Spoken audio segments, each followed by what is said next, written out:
ঈদের আগে রাজধানীর কেরানীগঞ্জের বিভিন্ন ডকইয়ার্ডে চলে পুরনো লঞ্চ মেরামতের কাজ। এগুলোর কোনোটার ইঞ্জিন আবার কোনোটার ছিদ্র হওয়া তলা ঝালাই করে চলাচলের উপযোগী করা হয়। এরপর রং করে নামানো হচ্ছে নদীতে।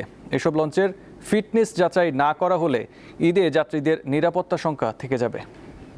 হ্যাসেল ফ্রি জীবনের smart companion Walton home and kitchen appliance.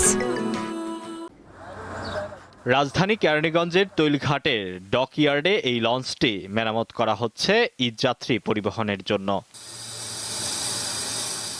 Sobhan Ali গত অর্ধশত বছর যাবৎ এই ডকইয়ার্ডেই মেরামত করে আসছেন পুরনো ও নষ্ট হয়ে যাওয়া জাহাজ।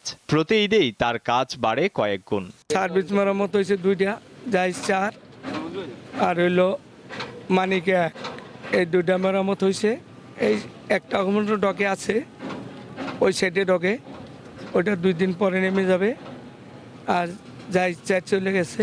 ডকইয়ার্ডে মেরামত করা এসব লঞ্চের বেশিরভাগই সারা বছর বিভিন্ন জায়গায় পড়ে থাকে। ঈদ আসলেই কোনো রকম সাজিয়ে নদীতে নামানো হয়। সাইডের টেক্সিন মেক্সিন, তারপর ইঞ্জিন রুমের কাজ, বহুত মানে আগের অনেক পদের কাজ আসলো।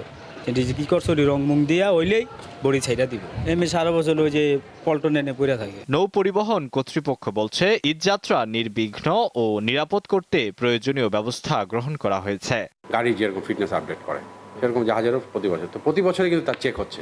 কিন্তু বসে থাকার জন্য যেটা হয় সেটার জন্য হয়তো কিছুটা হয়, সেটার ফিটনেসটা আপনার মেজর যদি প্রবলেম না থাকে 1 বছরে কিন্তু আসলে ওরকম আমার মনে হয় না যে এটা নিরাপত্তার দিক থেকে খুব ঝুঁকিপূর্ণ হবে, ওরকম কিছু হয় না। ঈদে ঘরমুখী মানুষের চাপ বেশি থাকে, তাই লঞ্চের ফিটনেস না থাকলে দুর্ঘটনার ঝুঁকি বেড়ে যায়। প্রতি বছর ঈদের আগেই বাড়তি মুনাফা ও অতিরিক্ত ঈদ যাত্রীদের চাপ সামলাতে কোনো রকম সারিয়ে রোটে নামিয়ে দিচ্ছে এই লঞ্চগুলো, যার ফল ভোগ করছে সাধারণ যাত্রীরা। নিয়ন্ত্রণ সংস্থাগুলোর পক্ষ থেকে শুধুই জবাব নয়, চাই এখনই উদ্যোগ নেওয়ার। আলোয়ান খান, দীপ্ত সংবাদ, ঢাকা।